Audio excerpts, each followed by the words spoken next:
오늘은 지난 시간에 이어서 포르투갈과 카스티아 왕국의 왕 이야기를 해볼 텐데, 전에 이야기했던 아폰수와 페드로 그리고 이네스의 이야기 기억나시나요? 아폰소 4세에게 큰딸 마리아가 있고 장남 페드로가 알폰소 11세와 이혼했던 콘스탄사와 결혼을 했다가 이네스랑 바람이 났다는 이야기. 자, 그리고 저번 시간에 이어서 이혼만 하고 사라졌던 알폰소 11세의 카스티아 이야기를 해보려고 합니다. 자, 카스티아의 왕 알폰소 11세는 카스티아의 왕족 비네라공 후안 마누엘의 딸 콘스탄사 마누엘과 결혼을 했다가 포르투갈과의 동맹을 위해서 포르투갈의 알폰소 4세의 딸 마리아와 결혼을 하게 되죠. 자, 그리고 그녀와의 사이에서 아들을 낳게 되는데 이름이 또 페드로입니다. 페드로 지겨워 죽겠어. 앞집 알폰소 아들 페드로 포르투갈 왕, 뒷집 알폰소 페드로 카스티아 왕, 뭐 이렇게 자꾸 페드로랑 페드로 그 다음에 또 다른 페드로랑 다른 나라의 페드로가 또 등장을 하기 때문에 이름이 좀 많이 헷갈려요. 자, 그러니까 오늘의 주인공 페드로의 출신부터 정확하게 밝히고 가죠. 페드로는 카스티아의 왕 알폰소 11세와 포르투갈의 공주이자 카스티아의 왕비인 마리아 사이에서 태어났습니다. 자, 그러니까 페드로에게 페드로는 삼촌과 조카 사이가 되는 거죠. 자, 그럼 이제 이 조카 페드로에게 무슨 일이 일어나는지 한번 알아봅시다.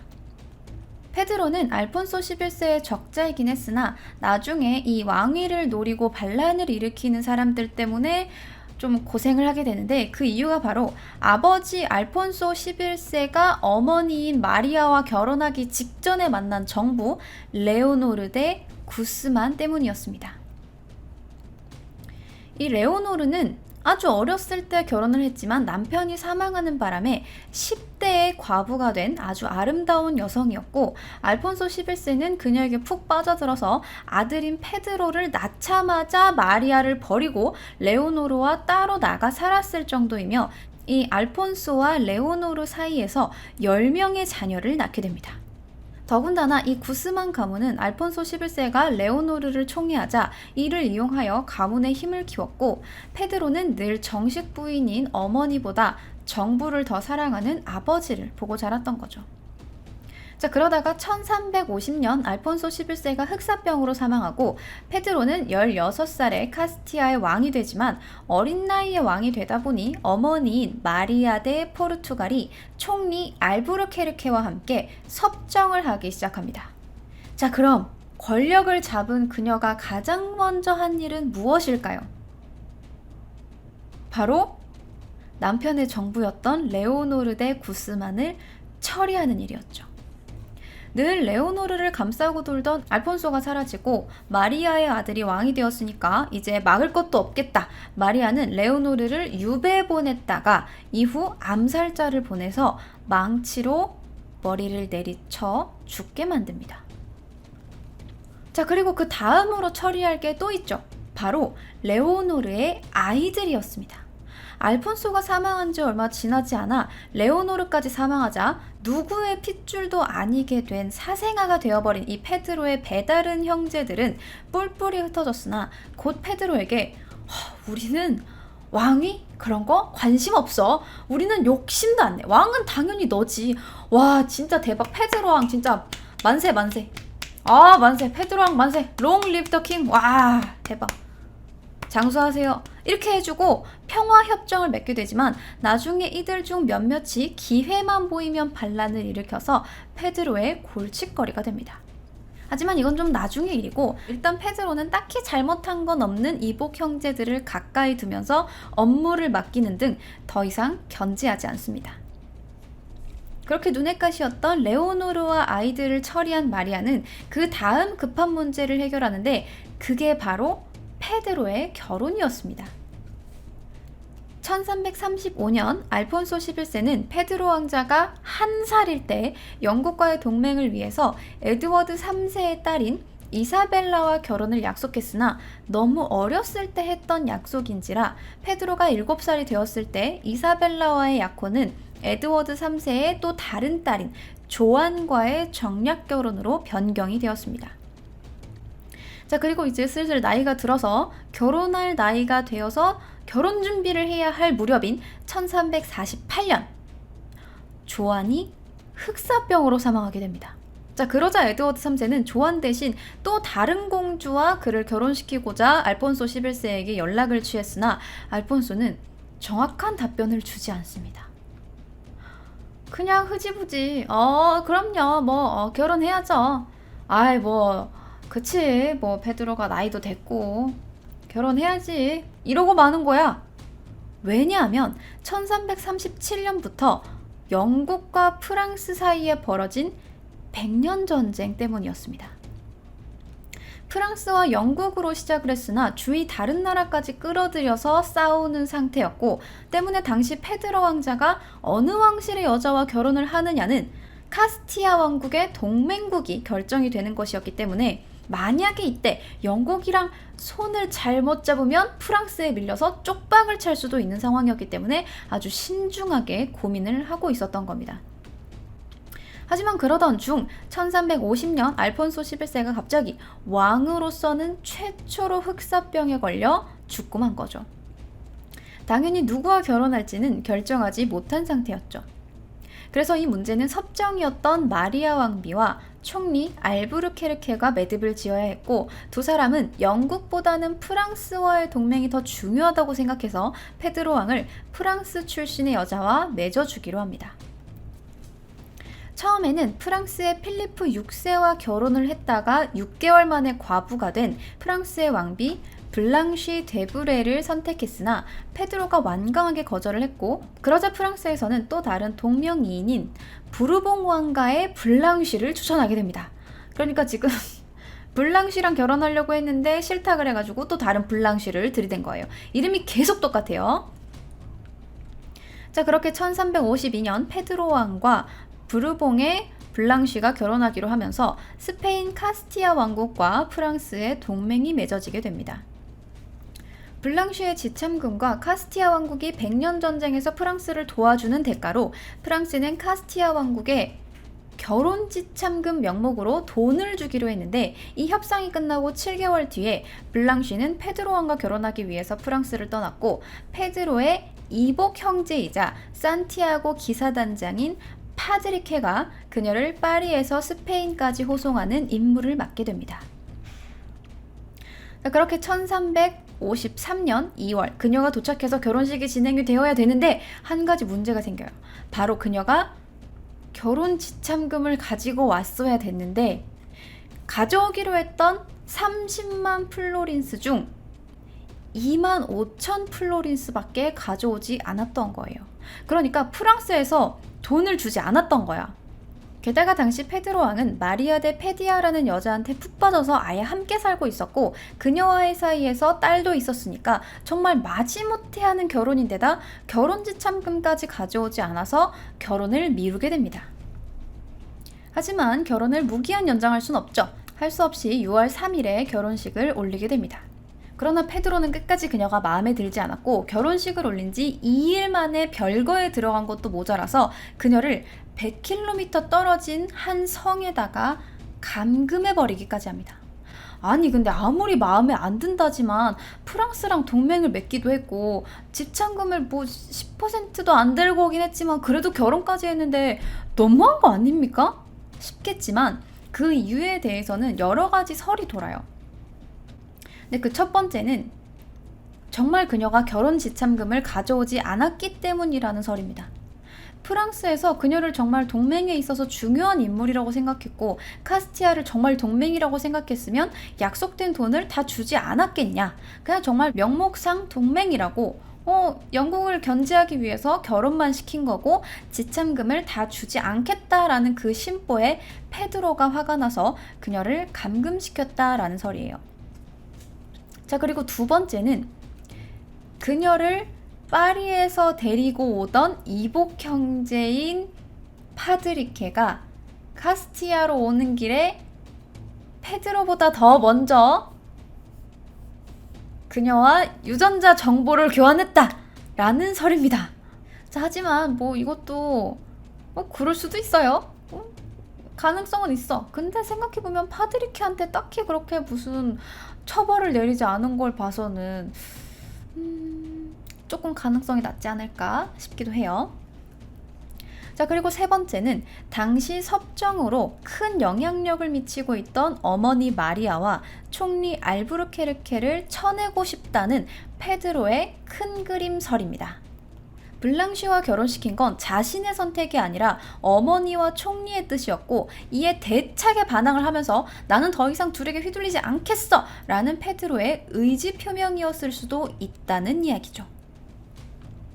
자, 그리고 네 번째는 이건 집시들 사이에서 전해져 내려오는 전설 같은 건데, 집시들에 따르면 이 당시 페드로 왕의 정부였던 마리아 데 페디아는 어렸을 때 주술사의 하인으로 지낸 적이 있어서 마법을 쓸 줄 알았고, 이를 이용해서 황금 허리띠에 주문을 걸어 결혼을 앞둔 블랑쉬에게 선물을 했다고 합니다.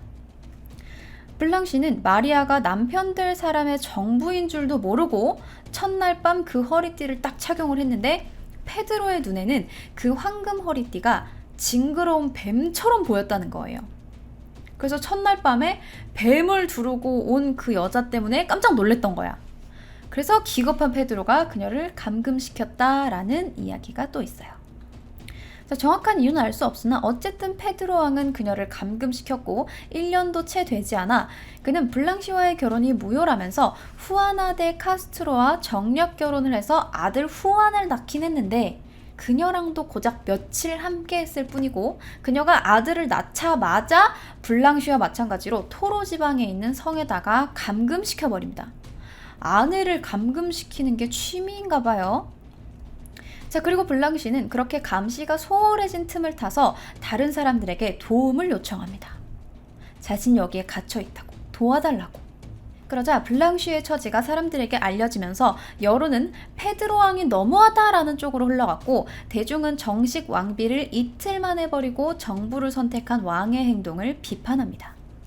그리고 1353년 급기야 블랑쉬를 구하기 위해서 그녀가 갇혀있던 지역인 톨레도에서 반란이 일어나는데, 페드로는 급히 반란을 진압했으나 안심이 되지 않았는지 1355년 반란군이 미처 빼내지 못해 여전히 갇혀 있었던 블랑쉬를 직접 찾았고, 또 반란이 일어날까 걱정이 돼서 그녀를 다른 성에다가 가둔 뒤 6년 정도 후에 여론이 좀 잠잠해졌다 싶을 때 사람을 보내서 죽여버립니다. 당시 그녀의 나이 22살이었습니다. 블랑쉬가 이틀 만에 감금당해버리자 곤란한 사람은 어머니 마리아와 알부르케르케 총리였습니다. 당시 전쟁으로 누가 득세할지 모르는 상황에 나름 신중하게 프랑스 동맹을 선택해서 정치 인생을 딱 하고 걸었는데, 그걸 페드로 왕이 땅바닥에 처박은 것도 모자라서 푹 자라고 흙 덮고 묘비까지 세워줬으니 대놓고 알부르케르케와 척을 지게 된 셈인 겁니다. 이에 앙심을 품은 알부르케르케는 여론도 왕에게 등을 돌렸고 귀족들 역시 반발심을 갖게 되었으니 이때다 싶어서 반란을 일으키기로 마음먹습니다. 때마침 페드로가 왕으로 즉위하고 나서 선왕의 정부였던 레오노르 데 구스만을 죽인 일에 칼을 갈고 있었던 구스만 가문과 혈연 및 지연으로 엮여 있었던 코로넬 가문이 연합하기로 했고, 1353년 알부르케르케와 알폰소 코르넬 그리고 그의 사위였던 후안 데 라 세르다는 블랑쉬 일로 불만을 품고 있었던 톨레도 시민들을 이끌어서 왕비님을 버리다니 이게 왕이 할 짓이 아니다. 저 짐승 같은 왕을 몰아내고 왕비님을 구하자! 라면서 톨레도에서 반란을 일으킵니다. 자, 그러자 페드로는 무슨 생각이었던 건지 살해당했던 레오노르의 자식이자 반란을 일으킨 구스만 가문의 사생아였던 엔리케를 톨레도로 보내서 반란을 진압하도록 합니다. 나름 믿음의 표현이었던 건지 아니면 한번 시험을 해보겠다는 건지는 모르겠지만, 페드로의 이복 동생인 엔리케는 톨레도로 가자마자 페드로를 배신하고 알부르케르케의 반란군에 합류하게 됩니다. 정말 의미 없었죠. 자, 게다가 1354년 알부르케르케가 독살당하자 엔리케는 직접 반란군의 수장이 되기까지 합니다. 자, 그러자 페드로는 분노해서 1355년 아라곤 왕국과 유대인 군대를 이끌고 톨레도를 공격했고, 승산이 없다고 생각한 엔리케는 빠르게 도망칩니다. 나름 다른 지방인 토로로 가서 재정비하고 다시 반란을 일으킬 생각이었는지 모르겠지만 페드로가 뒤따라가서 성을 포위해버리고 한 1년 정도 지나자 싸울 의지를 잃은 엔리케는 프랑스로 도망쳐버립니다. 정말 무책임하죠. 그리고 반란군은 항복했으며 엔리케의 쌍둥이 형제였던 파드리케는 포로로 붙잡히게 됩니다. 이후 그는 반란군의 핵심 인사들을 교수형에 처하고 재산을 몰수하는 등 정적들을 제거해 나갔고 포로로 잡힌 파드리케를 죽이고 그 형제였던 후안과 페드로를 암살하고 반란 진압에 도움을 줬으나 카스티아 항구에서 약탈을 시도했던 아라곤의 페드로 4세와 또 전쟁을 치를 뻔했는데 이게 추기경의 중재로 무산되자 페드로 4세의 형제인 후안 대 아라곤을 암살하는 등 페드로 왕은 집권하자마자 거의 매년 전쟁 같은 날을 보냈고 실제로 전쟁을 하기도 했기 때문에 군대를 유지하는 데 막대한 자금이 들어갔습니다.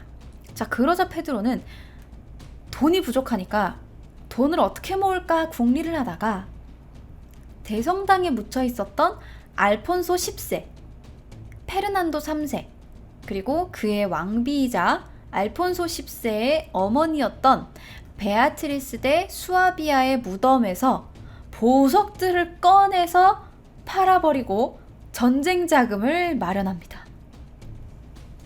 놀랍죠? 자, 이렇게 아득바득 반란군을 죽이고 정적을 제거하고 무덤을 파서 전쟁 자금을 준비하던 페드로는 이 바쁜 와중에 사랑까지 합니다. 아주 진짜 바쁘신 분이에요. 자, 별 비중은 없었지만 반란군을 일으켰던 주요 인물들 기억하시나요?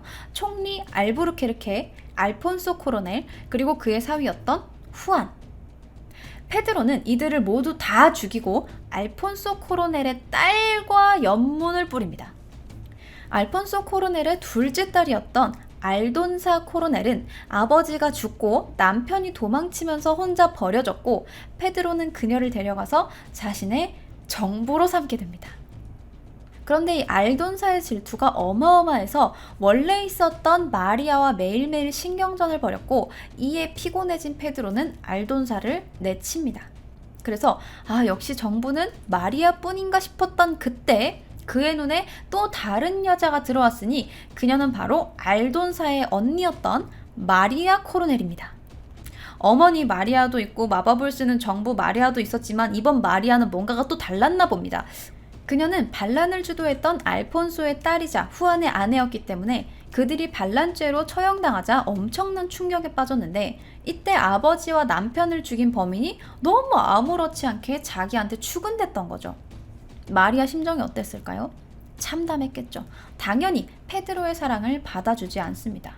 자, 그러면 페드로의 심정은 어땠을까요? 설레죠. 너무 좋습니다. 헉, 내가 왕인데 날 거절해? 날 거절한 여잔 네가 처음이야. 가 된 거예요.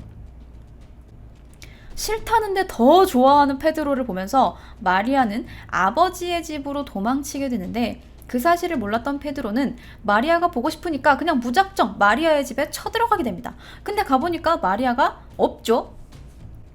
한참 마리아를 찾다가 이제 하인들을 잡아다 족칩니다.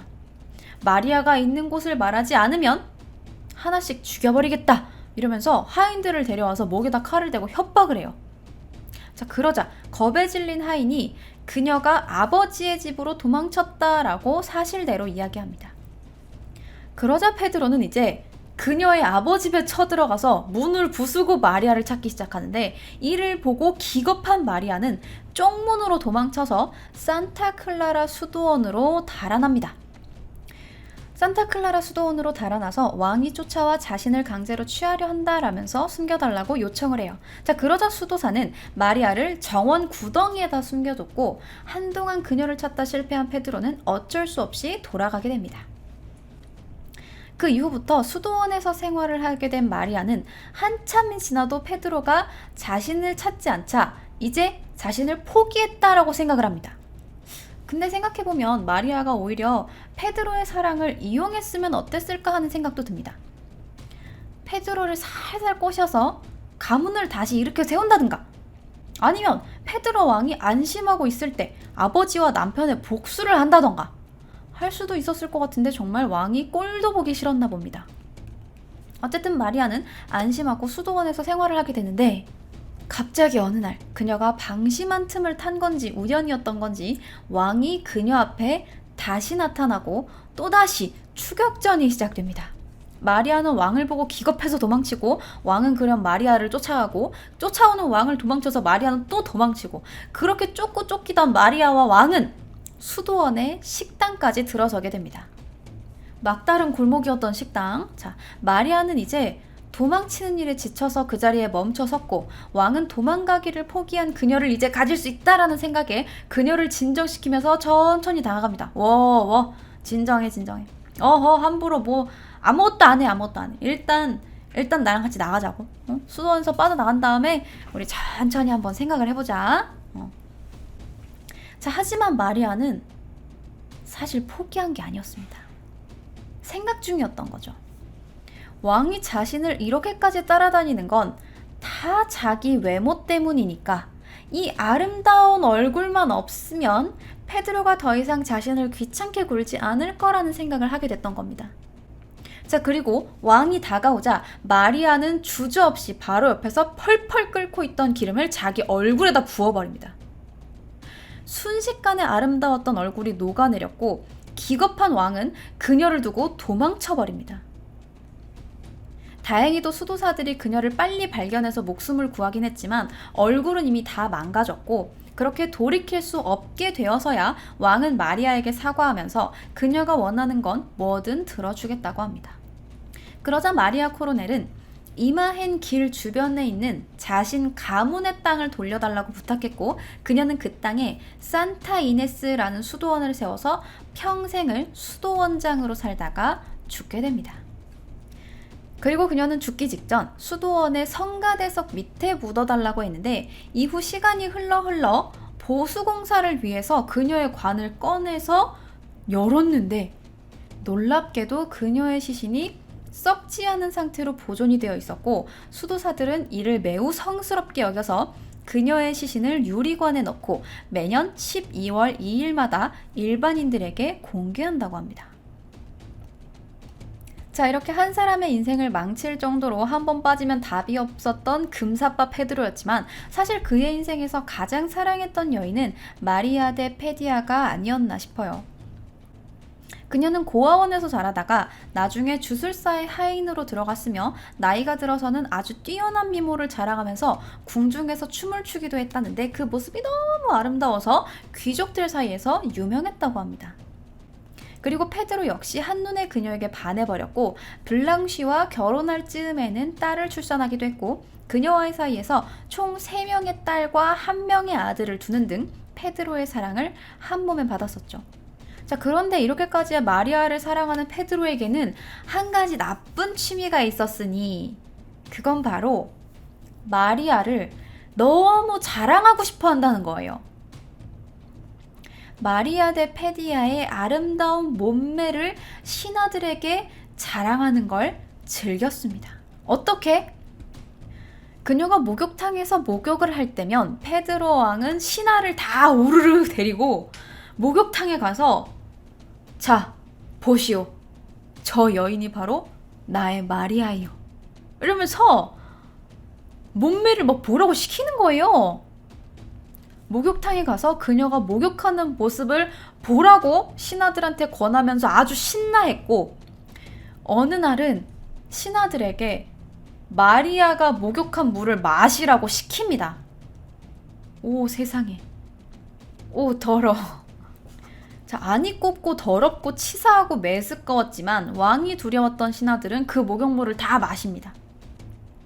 그런데 한 신하만이 그 목욕물을 마시기를 거부했다고 해요. 자, 그러자 페드로 왕은 화가 나서 너는 왜 마시지 않냐? 라면서 화를 냈는데 그 신하는 침착하게 이렇게 대답했다고 합니다. 자고새의 육수를 마시면 자고새가 먹고 싶어집니다. 저는 마리아 부인의 목욕물을 마시면 그녀를 탐하고 싶어질까 두려워 그 물을 마시지 않았습니다. 진짜 말 잘하죠. 즉 그러자 페드로 왕은 껄껄 웃으면서 그 신하를 용서했다고 합니다.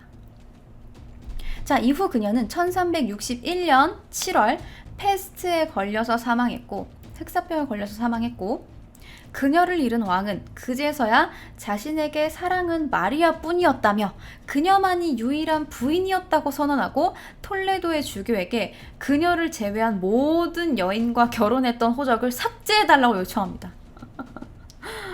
아, 진짜 제정신 아니에요. 이렇게나 사랑꾼이었던 페드로에게는 별명이 두 가지가 있었는데 바로 정의왕과 잔혹왕이라는 아주 상반된 별명이었습니다. 아무리 생각해도 둘 다 어울리진 않아요. 전쟁광도 아니고 사랑꾼도 아니고 잔혹왕이랑 정의왕이라니. 자, 그럼 별명이 붙여지게 된 시점을 한번 봅시다. 물론 그가 했던 일이 무덤 파고 형제 죽이고 조금 잔인하긴 했지만 페드로가 잔혹왕이라고 불리기 시작한 때는 그가 사망하고 난 이후부터입니다. 그 전으로 돌아가 봅시다. 엔리케가 반란을 일으켰다가 도망쳤잖아요. 그리고 페드로가 이걸 진압을 하고 반란군 다 죽이고 엔리케는 프랑스로 도망을 갔잖아요. 자, 그렇게 프랑스로 도망을 갔던 엔리케가 프랑스 군대와 연합을 했고 아라곤 군대를 모아서 페드로를 다시 공격하게 됩니다. 그리고 페드로 역시 자신을 배신했던 엔리케를 처단하기 위해서 영국의 흑태자에게 도움을 요청해 일전을 벌이게 되죠. 자, 그런데 안타깝게도 페드로 왕이 전투에서 패배합니다. 그리고 엔리케에게 포위되자 엔리케를 도와주던 프랑스 장군을 회유해서 일단 내 몸 먼저 빠져나가고 후회를 도모해보자 싶었던 페드로는 내가 빠져나갈 수 있게만 해주면 크게 살해를 하겠다라고 몰래 프랑스 장군에게 편지를 보냈고 이 베르트랑 장군은 그러면 내가 장소랑 시간을 알려줄 테니까 여기로 몇 시까지 나오면 목숨만은 살려주겠다라고 회신을 보내요. 자, 그리고 그날 밤 페드로는 혼자 몰래 빠져나와서 약속 장소로 갔는데 거기는 아무도 없었던 거죠. 느낌이 쎄했던 페드로는 도망치려고 했으나 그 순간 엔리케가 튀어나와서 페드로에게 달려듭니다. 자, 어떻게 됐을까요? 엔리케가 기습을 했습니다. 페드로 이제 죽겠죠? 아니요. 엔리케가 싸움을 잘 못했어요. 1대1은 페드로가 짱이었어. 그래서 기습을 했는데도 엔리케가 졌어요. 되게 근데 얘가 엔리케가 엄청 치사한 게 은근슬쩍 가능성 있어 보이는 반란에 가담을 했다가 안 될 것 같으니까 한번 푹푹 찌르고 도망쳐요. 지 혼자. 그리고 또 이제 반란을 한번 일으켜 볼까 했는데 또 페드로가 쳐들어오니까 슉슉 한번 찌르고 또 자기 혼자 도망쳐요.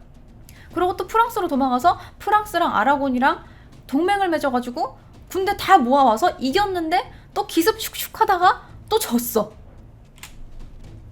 뭐야? 진짜 얄밉죠? 근데 뭐가 됐든 이기면 되는 거 아니겠어요? 싸움 결과 페드로가 이겼고 페드로는 엔리케의 가슴에 칼을 꽂으려고 딱 했는데 그 순간 프랑스의 장군 베르트랑이 나타나서 너무 치사하게 페드로 왕의 발을 밑에서 훅 잡아당깁니다. 자, 그러자 엔리케가 페드로에게서 빠져나왔고 순식간에 역습해서 그 위에 올라타 칼로 찔러 페드로 왕을 죽여버립니다. 그렇게 1369년 엔리케는 엔리케 2세로 카스티아의 왕이 된 거죠. 이게 무슨 상관이냐고요?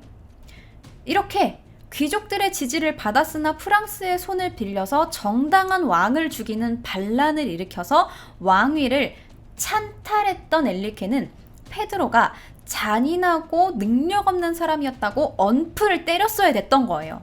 그래야지 여론이 내 편이 되니까요. 그래서 페드로를 잔인하고 무능력했던 잔혹왕으로 부르기 시작했던 겁니다. 자, 그렇다면 정의왕이라는 별명은 언제 생긴 걸까요? 그건 페드로가 사망하고 무려 200년이나 넘게 지난 이후입니다. 자, 페드로 왕이 집권했을 때 당시 가톨릭의 힘이 매우 강했었는데 어느 날 한 성직자가 제화공에게 신발을 하나 주문을 하고 외상을 하게 됩니다. 아유, 나 성직자야. 나 몰라? 나 여기 대성당의 성직자라고. 난 몰라? 아니, 신발 내가 신발 치를 값도 없을 것 같아서 그래? 이러면서 외상을 한 거예요. 자, 그래서 제화공은 성직자가 설마 거짓말을 하진 않겠지 싶어서 한참을 기다렸으나 성직자는 돈을 주지 않았고, 기다리다 지친 제화공은 대성당 앞에서 그 성직자가 나오기를 기다렸다가 신발값을 달라고 요청합니다. 자, 그러자 성직자는 여기가 어디라고 찾아와 지금, 여기 대성당이야, 아니 뭐 신발값 달라고 이렇게 찾아와, 이런 제화공이, 이러면서 가지고 있던 지팡이로 제화공을 때려서 갈비뼈를 부러뜨려 버립니다. 자, 이렇게 돈도 못 받고 갈비뼈가 부러지니까 제화공은 성직자를 고소하기에 이릅니다. 근데 누가 봐도 누가 잘못했는지는 아주 명확했는데 판사는 교회 눈치를 보느라 성직자한테 자, 판결을 내리겠다. 그 성직자는 1년 동안 미사 드릴 때 성가대 자리에 앉을 수 없다. 아, 공명정대했다. 뭐야 이게? 장난해? 사람 갈비뼈 부러뜨려 놓고 지금 성가대 자리에 못 앉게 한 게 처벌이래요. 그래서 이런 말도 안 되는 처벌에 제화공은 너무 화가 나서 복수를 직접 하기로 했고, 몸이 낫자마자 아예 몽둥이를 들고 성직자를 찾아가서 똑같이 후드려 패서 갈비뼈를 부러뜨려 버립니다. 자, 그러니까 이제 성직자가 역고소를 했죠. 성직자가 다시 고소를 하게 됩니다. 그리고 얼마 후에 재판이 열렸고, 재판관은 자, 그러면 이제 판결을 내리겠다. 제화공은 성직자를 때려서 갈비뼈를 부러뜨렸으니 너는 교수형 땅땅땅. 자, 이렇게 억울하게 교수형에 처하게 된 제화공은 부인과 함께 울면서 신세한탄을 했고, 그렇게 시간이 흘러서 교수형 당일 우연히 그곳을 페드로 왕이 지나가게 됩니다. 그러자 이를 본 제화공의 아내가 뛰쳐나가서 억울한 사정을 설명하게 되죠. 이러이러해서 갈비뼈가 부러졌는데 성가대에 뭐 앉을 수가 없고, 이래서 갈비뼈가 부러졌는데 교수형이랍니다. 억울합니다. 이렇게 된 거예요.